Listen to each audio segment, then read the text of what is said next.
Hello there, Grumpy Old Fart here. I'm doing a UFO legend video on a man who was instrumental in a lot of UFO lore. This is a treat. This guy is a treat. Anything you've heard him lecture on, anything you've read him, that he's written, he's really, really great. The man's name is Zecharia Sitchin. And when I do these videos on UFO legends, I try to shed some light on people who went above and beyond to investigate UFOs and the paranormal. Today, I'm talking about a man who brought ancient Sumeria into the mainstream of ancient alien lore. If you get a chance, check out my video, Unexplained Phenomena, Sumerian Ancestry. This guy, Zecharia Sitchin, is responsible for that, for us knowing about it. Zecharia Sitchin was born July 11th, 1920. He died on October 9th, 2010. He was an author of books proposing an explanation for human origins involving ancient astronauts. Now, he asserted that Sumerian mythology suggests that this hypothetical planet of Nibiru is in an elongated 3,600-year-long elliptical orbit around the sun, and that it comes through every 3,600 years, and on one of those trips through, it smacked another planet called Tiamat and made the asteroid field, among other things. Maybe our moon came from it, that kind of thing. And again, these are all theories, so, Sitchin's books have sold millions of copies worldwide and have been translated into more than 25 languages. Zecharia Sitchin was born to a Jewish family in Baku, the capital of then Soviet Azerbaijan. He received a degree in economies from the University of London. While working as an executive for a shipping company, he taught himself Sumerian, cuneiform, and visited several archaeological sites. Now, a lot of the criticisms of his work were that cuneiform is hard to decipher when you have a degree. This guy taught it, was self-taught, and he could do it. Well, the problem is, for being self-taught, he was able to translate a hell of a lot, and it was translated correctly. So, similar to earlier authors such as Immanuel Velikovsky and Eric von Daniken, Zecharia Sitchin advocated hypotheses in which extraterrestrial events supposedly played a significant role in ancient human history. And there's a lot of evidence to support this. There's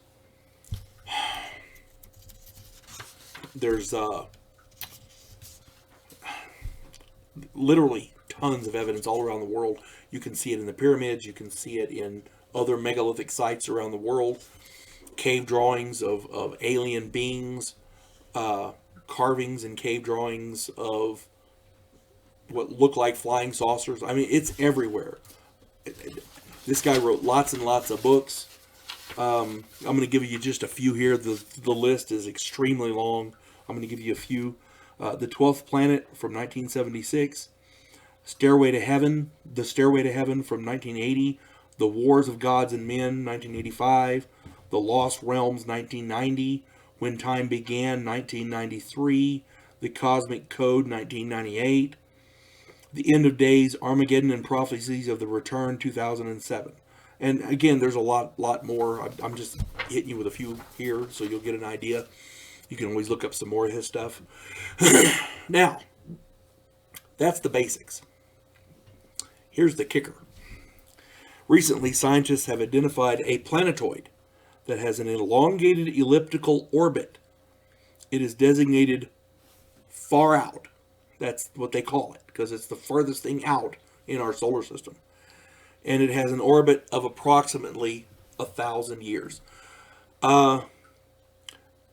Sitchin's translations of Sumerian tablets indicate a collision, and I talked about this a minute ago, between Nibiru and another planet in our solar system, which created the asteroid belt. Now, there are people who theorize that whenever a body slams into another body like that and creates a big explosion like that, the planet that's coming through would have to have slowed down. Which means this new planet that they've discovered, a planetoid, small planetoid, kind of like Pluto, this fits all the parameters of what Sitchin was talking about. It fits everything the Sumerians were talking about. This collision could have been responsible for the difference in the orbital time, and therefore he's kind of justified. I mean, there's no actual proof because he's dead, and it's not like you can talk to him. But his theories are out there. Anybody who could take definitive works of his theories and compare them to this new scientific data that just came out in the last few years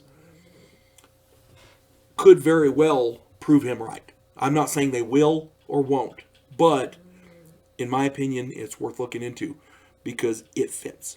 It really freaking fits. That's all I'm saying. And